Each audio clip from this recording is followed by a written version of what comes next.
All right, I'm here with let's see, how can I say this? I know the name, but I got to get an intro, like the star of Rush Hour, Justin Hires. What's going on, man? Hey, what's going on, brother? Thanks for having me. Oh, no problem. How you like Baltimore so far? I love it, man. This is my first time headlining. Mm-hmm. I just ate some wings, so I was trying not to burp on this mic. Nah, it's okay. You ain't the first one to be built. You got so anyways, gas. yeah. I got itis also. Long as the other one, long as the other gas ain't coming out. I'm real sleepy. That's coming soon. No. I'm gonna be on the toilet real soon. I had these hot wings. But yeah, this was my second time in Baltimore. Last time I was here was a year ago, featuring for Afion Crockett. Yes. And now this is my first time headlining. Mm-hmm. And it went good. Got a mini standing ovation my first night. Yes, you did, and then also Very many. And when I say many, I mean it was two people. But we count that. You made two people stand. So yeah. so yeah, we count those. Man, dude, you had a wild heckler. Like, dude was coming out talking about the gay. He still remember you as the gay dude. He even popped when you said you were the gay dude from 21 Jump Street. He was happy. He was really happy. He was happy. He was gay. Yeah, like me, Justin. Well, shout out to him. I'm glad anybody that support me. That's what's up. So that's what's up with him. Shout out to that dude. Yeah, I know. And he made the show good because I was able to talk about him in a very politically nice, appropriate way, and it was all good. So yeah, he was a good dude. However, he just came up to me after the show talking about let's go snort some cocaine. And get some strippers. I heard that too. Yeah, I think he was serious too. He was. I passed on that. He asked me too. He asked you too. Yeah, he was serious. He was like, "Come on, let's get some free vagina." We could cuss on this, right? Well, you can. Yeah. I don't. You don't cuss. I hardly do. Okay, well, I keep it clean. No. I'm a professional. No, you can let. Nigga, listen to me. You can let it go. What did I just say?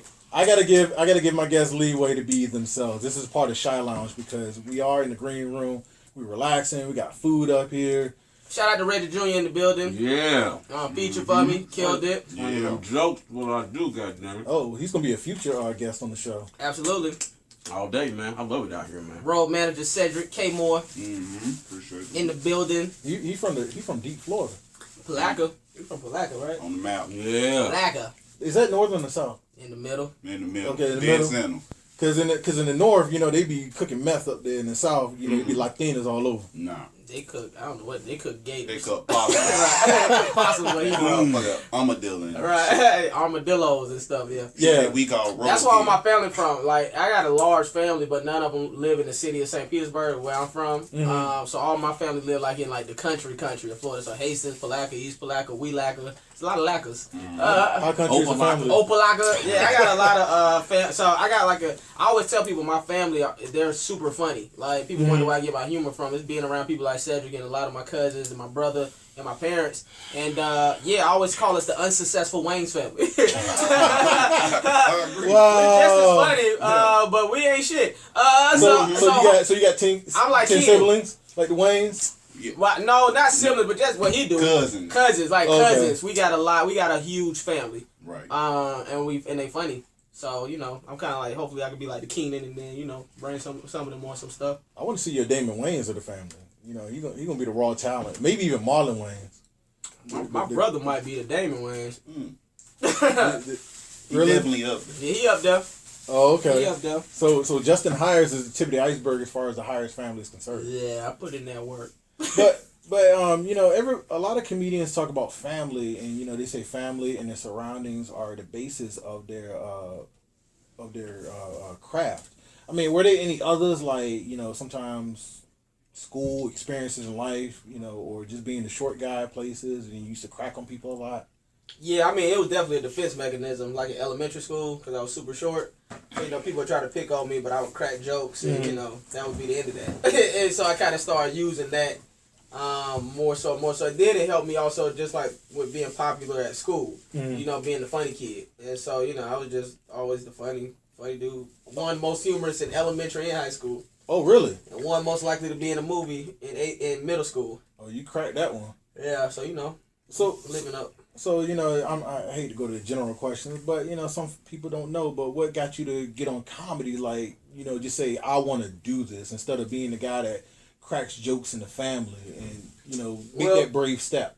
I really looked up to like people like Eddie Murphy and Martin Lawrence and Chris Rock, Chris Tucker, Chappelle. So I looked up to all those guys, and I knew at an early age like their foundation was stand-up comedy. Mm-hmm. So I knew if I wanted to do the type of roles they were doing and the type of films they were doing, my foundation had to be stand-up comedy.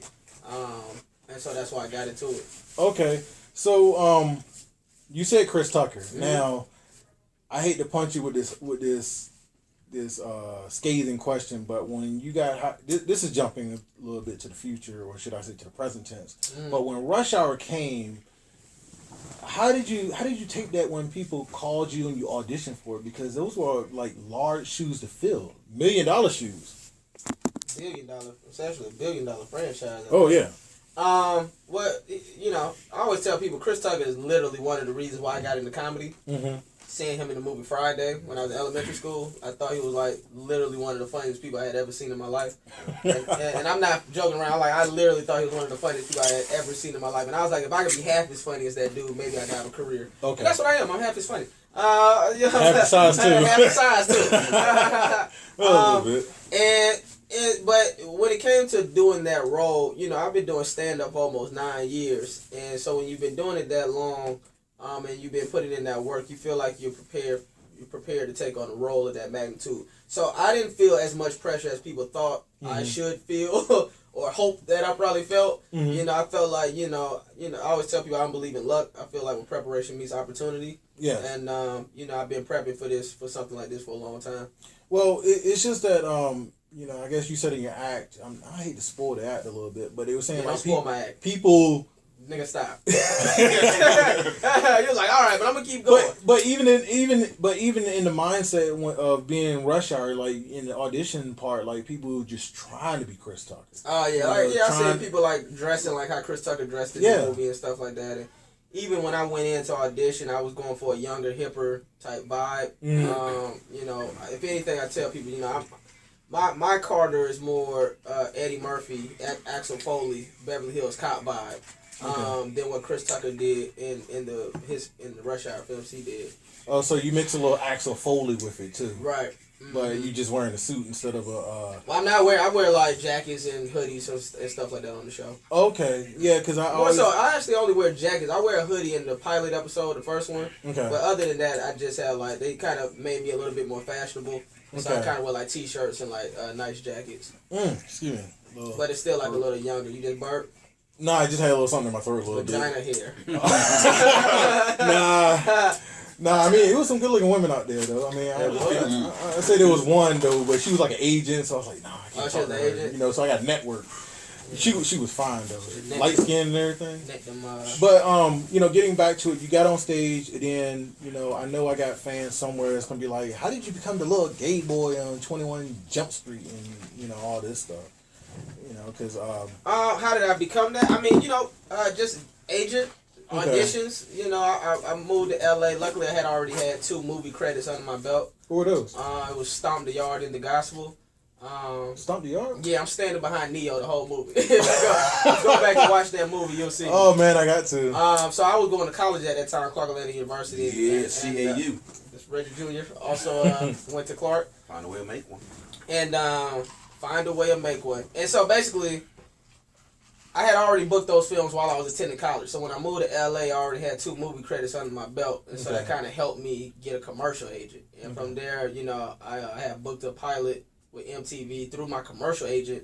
They were, and then they got me my manager, and my manager got me my agent. And, then auditions, man. That's how I went in there. It's no trick. People be asking me, like, how you book Rush Hour? How you book 21 Jump Street? It's like, no secret, I got the audition, I learned the lines, and I went in there and executed.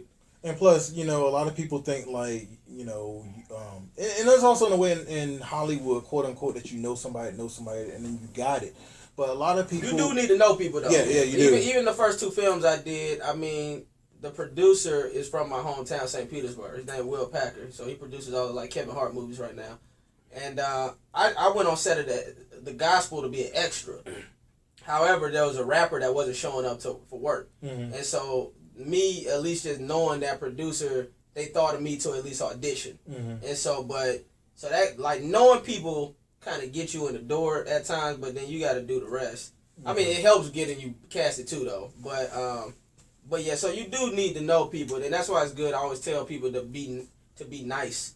Yeah, just be a good person. One, because it's the right thing to do, but two, you never know who can help you. You never know where somebody's gonna be at in their career 5 years from now. So like, you could be talking crap to like a PA on set. You know, somebody that's getting coffee. In 5 years from there, they might be a producer with their own TV show. You know, people need to remember stuff like that. Yeah, it's a lot ugly in this business, and that's why I try to go the honest route, where it's like, you know, what you see is what you get, and they're talking behind the back, because it screws you in the end, and like you said, you end up pissing somebody off, excuse my language, right, and they end up being a star, and it's like, hey man, you remember me? And it's like, whatever, man, Justin Hires, I don't like that dude.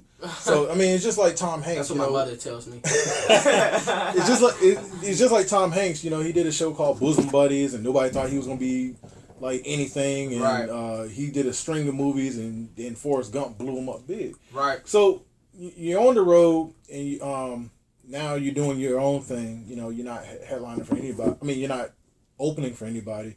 How are you handling it? It's like a lot of girls come. Oh, I know you're married, but a lot of girls come up and still. Oh, they throw that pussy. They throw that. Listen. They throw it like boomerangs. Yeah. And I let it go by. No. So what this is what it is. You know, this is like my first time really headlining. I did a headline show in Burbank, California, a place called Flappers. To like kind of prep me before I came out here, and tonight was my first night really headlining, doing 45 plus minutes. I did I think like 50 minutes tonight. So paying attention. Yeah, so it's like, you know, women come up, but you know it is what it is. You know, they think I'm funny. I need, you know, I want their you know, them to support me and do what they do. You know, everybody, you know, just having fun. Ain't like they like unzipping my pants and going down on me. You know what I'm saying? So it's like, it's all good. Well, look, the only thing that went down on your show was the microphone, because it was leveled way too high. That's what I thought. It was high. Did they turn it down? No, you did. When you came out on stage, the microphone was above your head. Oh, you're talking about, and it was like a microphone tea bag. Oh, yeah, that's funny. I've had that happen before, so it's all good when that happens. It's like an automatic joke. But, like I said, you go on the road, like, I know you do mass media, like, everybody's reaching out to you, like, on Twitter, like, you know, you go to the affiliate stations. I mean, how much of an off time do you have? Like, I always wondered about this about comedians, and honestly, this is the first time you headlining a show, and outside of LA, but this is the first time of me talking to a comedian on my show. Oh, really? Oh, yeah. Okay, dope, man. So you're the first one. It's all downhill from here. Well, you know. Oh, it's all uphill from here, actually. Well, yeah. Michael Blackson gonna be in town next week. That's definitely a step up from my black ass. Really? Michael Black. Yeah, you gonna be in town next week? No, I'm saying, like, you say that's a step up. I think you guys like in the same. Oh, well, thank you. Tier. I appreciate that, brother. But that's what getting the lead on a TV show gets you. I mean, he does a lot. Michael Blackson, like, you mother sucker. How dare you say he in the same league? You mother sucker. I've been doing this for 20 sucking years. So yeah. How long? Yeah. 20 years. Yeah, he's a beast. 25. I just seen him in Meet the Blacks. Funny as hell. Did he? The first season of Comic View. Did he take off the dashiki? He don't wear the dashiki no more. He had the dashiki like all the time. Yeah, like, he's funny. And he was just. I did a pilot with him a long time. My homeboy Justin Mitchell was doing like a pilot on his own in Atlanta. Okay. And Michael Blackson was in that. So I've known him for a long time. I think I was like 18 when I did that. Man, so, yeah. Man, I'm just thinking about it. If I interview him when he comes in, we gotta stand up because he black as a couch. Like, fade in. Joke. Shots fired. Nah, don't put it on Twitter. Don't put it on Twitter. Like Shin-Blade talking about Michael Blackson. He coming in. I to say Michael Blackson ain't finna roast me for goddamn all on Instagram. I love Michael Blackson. Shout out to him. I think he's funny. He real funny. Watch his show. I mean, when he come to your town, check him out. Yeah. Shout out to that dude. So the one thing you struck quote with me was when you were doing talking about video games. Yeah. What? Okay. Let's wrap. Yeah. All right. When you talking about video games, you were talking about one of my favorite games, Street Fighter. Yeah. And you was talking about. Don't tell the joke. No. I ain't gonna say that. I was in the car like, oh my god, he gonna go there on my game. I'm having a Twitter beef with him. Oh, that's funny. Y'all love Street Fighter. Me and my cousin said we used to play that growing up all the time, man. That's one of my favorite games. Who's your favorite? He was better than me. Huh? Who's your favorite? Ken. You like Ken? Yeah, man. Oh, Why you sounding so disgusted? Yeah, I like it. Ken dolls. I mean, I'm a Goki fan. USA, that's Akuma. And I did like Ryu though, but sometimes he disappoints me with his uppercuts. You timed it wrong. I timed it wrong. He's a beast on. I mean, the Shin Shoryuken is like you got to time it right, but I'm talking about the regular ones, the regular dragon punches. I'm talking about all of them. Oh, But anyway, this conversation is going off course. yeah. Well, this is ShiLounge. We talk about anything in the world. You done basically talked about vagina being thrown at you. You talked about being in Florida. You know, sucking on wings right now, and talking about the guy in cocaine. You can talk about anything. I mean that's basically what it is. I mean, Justin Hires funny man, bring the funny. Hey man, but because of you, I appreciate you for having me. Hey, no problem. I like to have you on in a future episode. When you come back, or I'm going to LA in a couple months. I'll be there. Hopefully, I'll be there if I'm not traveling. I'm trying to do a couple podcasts out there. So you should, man. There's a lot of people, a lot of good talent out there. I'm sure.